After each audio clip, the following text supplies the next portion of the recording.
ఆవు పేడను అలకడంతో, ఇప్పుడు సత్యనారాయణ సమర్థం చేస్తాం, ఆవు పేడతో అలుకుతారు, శుద్ధి ఉండాలి. ఎందుకంటే భగవంతుని ఆహ్వానిస్తున్నప్పుడు గోమాతలో సర్వదేవతలు ఉంటారని చెప్పేసి, సమస్త దేవతలు ఉంటారని చెప్పి మన యొక్క నమ్మకం.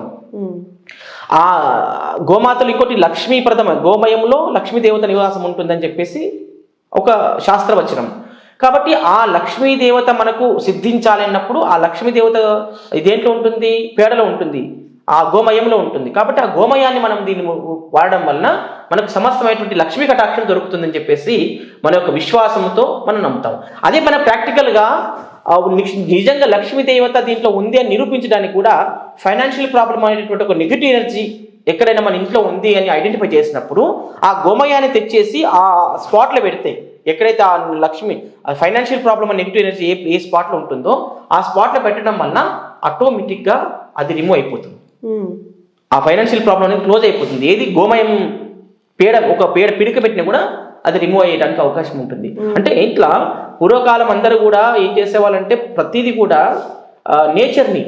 నేచర్లో ఉన్నటువంటిది అన్నిటిని కూడా రిసీవ్ చేసుకునే వాళ్ళు, బాగా నేచర్ని రిసీవ్ చేసుకునే వాళ్ళు. అంటే ప్రకృతిని ధ్వంసం చేయకుండా ప్రకృతి వల్ల ఏ బెనిఫిట్స్ ఉన్నాయో అవన్నీ పొందేవాళ్ళు. ఇప్పుడు అవన్నీ పొందట్లేదు. ఆవు పేడ అంటే అసలు గోవులే లేవు, ఆవు పేడ ఎక్కడ దొరుకుతుంది? దొరకాలంటే ఎక్కడో దూరంగా వెళ్ళాలి, తెచ్చుకోవాలి. సత్యనారాయణ స్వామి ఏ పర్లు వెళ్ళి ఇట్లా చేసేద్దాం అంటున్నారు.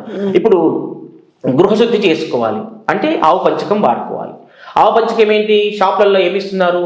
నీళ్లు పోసి గోపంచకం అని స్టిక్కర్ అతికేసి ఇస్తున్నారు. కానీ గోపంచకమే కానే కాదు, అందులో ఆ స్మెల్ ఉండదు, అది ఏమి ఉండదు అనమాట. కాబట్టి ఇట్లాంటి అన్ని కూడా ఇప్పుడు కల్తీ, మొత్తం మనుషులు కల్తీ, వస్తువులు కల్తీ, వాడే అన్ని కల్తీ. కాబట్టి మనిషి యొక్క ఆయుష్ ప్రమాణం తగ్గుతుంది దీనివల్ల. మనిషి యొక్క ఆయుష్ ప్రమాణం పెరగాలంటే ఏం చేయాలి? శాస్త్రపరమైనటువంటి నియమ నిబంధనలు, ఆచారాలు, సాంప్రదాయాలు ఎవరైతే పాటిస్తారో వాళ్ళకు ఖచ్చితంగా ఎక్కువ ఆయుష్ ఉంటుంది. ఎందుకంటే వాటిలో ఉన్నటువంటి పాజిటివ్ ఎనర్జీ మన బాడీకి స్ప్రెడ్ కావడం వలన మనము ఎక్కువ ఆయుష్ ఉంటుంది అనమాట. కాబట్టి ఇట్లా ప్రతిదీ ఆవు పేడను కానీ, గోమయం కానీ, తర్వాత గోపంచకం కానీ, ఆవు పాలను కానీ ఇవన్నీ వాడడం వలన మనకు సత్ప్రయోజనాలు చాలా బెనిఫిట్స్ ఉంటాయి అన్నమాట. అన్నిటిని రిమూవ్ చేసే శక్తి వీటిలో ఉంటుంది, పంచగవ్యాల్లో ఉంటుంది. దేవతా ప్రతిష్టలు చేస్తే కూడా శుద్ధి చేయడానికి తర్వాత వాళ్ళు పురోహితులు కూడా దాన్ని స్వీకరిస్తారు. అంటే అంతర్శుద్ధి కావడానికి, అంటే గోమయం దాని పంచగవ్యాలు అంటారు, అవన్నీ కలిపి మనం మిశ్రమం చేసి ఆ ప్రతిష్ట చేసేటువంటి ప్రతిష్ట ఆచార్యుడు ఎవరైతే ఉంటారో ఆ ప్రతిష్ట ఆచార్యుడు అవి ముందుగా దాన్ని స్వీకరిస్తారు. స్వీకరించిన తర్వాతనే పూజను మొదలు పెడతారు. అంటే బహిర్శుద్ధి, శుచిగా స్నానం చేయడం బహిర్శుద్ధి. అంతర్శుద్ధి జరగాలంటే ఈ గోపంచకాలను తీసుకుని మనం లోపల వేసినట్లయితే అంతర్శుద్ధి జరుగుతుంది.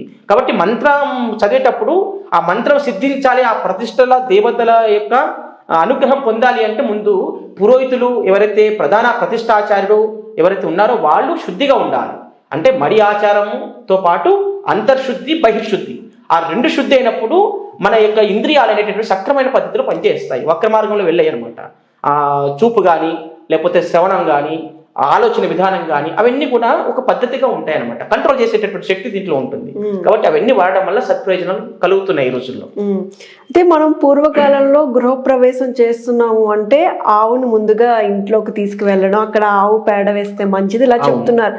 కానీ ఇప్పుడున్న రోజుల్లో ఆవు దొరకట్లేదని చెప్పి వెండి విగ్రహాలని తీసుకువెళ్తున్నారు. ఆవు దాంతో ప్రయోజనం ఉంటుందంట? అసలు ఏ పాత్ర ప్రయోజనం ఉండదు.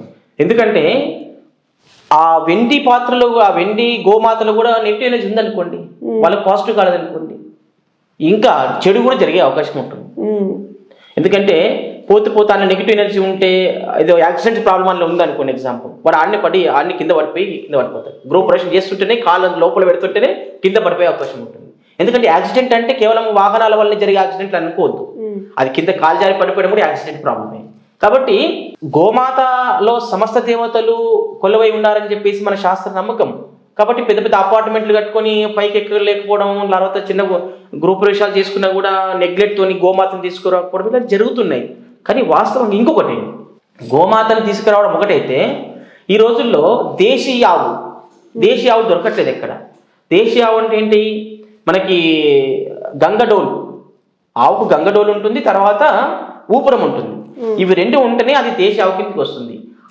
ఆ గోమాత లోపలనే పాజిటివ్ ఎనర్జీ ఉంటుంది. ఆ గోమాతలో సమస్త దేవతలు ఉంటారు. ఈ మిగతా వేరే ఏవైతే జెర్సీ ఆవులు ఉంటాయో అవన్నీ తీసుకురావడం వల్ల ప్రయోజనం లేదు. కాబట్టి మనం గృహప్రవేశం చేస్తున్నటువంటి వాళ్ళు ఎవరైనా గుర్తుపెట్టుకోవాల్సిన విషయం ఏంటంటే దానికి ఊపురము గంగడోలు ఉందా లేదా అనేది చూసుకొని ఆవును దూడను రెండింటిని కూడా గృహప్రవేశం చేసే ముందు మనము దానికి మంత్రపూర్వకంగా ముందు వాళ్ళ సంకల్పం చెప్పి మనము గుమ్మడికాయను కొట్టిన తర్వాతనే, గుమ్మడికాయ విస్ఫోటం చేసిన తర్వాతనే నిమ్మకాయ, కొబ్బరికాయ, నవధాన్యాలు అక్కడ నిక్షిప్తం చేసిన తర్వాత మనం కుడికాళ్ళు పెట్టి ప్రవేశం చేయకముందే మనం లోపలికి వెళ్ళొద్దు. ఫస్ట్ అంటే ముందు గోమాతను ప్రవేశం చేసిన తర్వాతనే మనం లోపలికి వెళ్ళాలి. మంగళహారతులు, దేవుడి చిత్రపటము, తర్వాత వాళ్ళకు సాంప్రదాయబద్ధంగా కూరాడు నీరాడు అంటే తెలంగాణ ప్రాంతంలో, లేకపోతే కొంతమంది సాల్ట్, తర్వాత ధాన్యాలు తీసుకొని అందులో ప్రవేశం చేస్తారనమాట. అవన్నీ సమృద్ధిగా మనకి ఎప్పుడు ఈ ఇంట్లోకి వచ్చిన తర్వాత ఎలాంటి లోటు లేకుండా మనము ఉండాలని చెప్పేసి ఆ భావనతో వాళ్ళు ప్రవేశం చేస్తారనమాట. ఎవరైతే ఆవును ప్రవేశం చేయకుండా గృహప్రవేశంలో వాడకుండా ఎవరైతే ఉంటారో వాళ్ళకి అంత శ్రేయదాయకం, మంచి శుభ ఫలితాలు రావు. ఖచ్చితంగా దేశీ ఆవును మనం ఇంట్లోకి, గృహంలోకి పంపించాలి. ఎందుకంటే గోమాత ఇంట్లోకి రావడం వలన సమస్త దేవతలు వచ్చేటువంటి సత్ఫలితం మనకు దొరుకుతుంది, ఖచ్చితంగా దొరుకుతుంది. అది మంచి జరుగుతుందని చెప్పేసి ఒక నమ్మకం, విశ్వాసం జరుగుతుంది కూడా. కాబట్టి గోమాతకి మనం ఖచ్చితంగా తీసుకురావాలి, చెయ్యాలి, పూజ చేయాలి.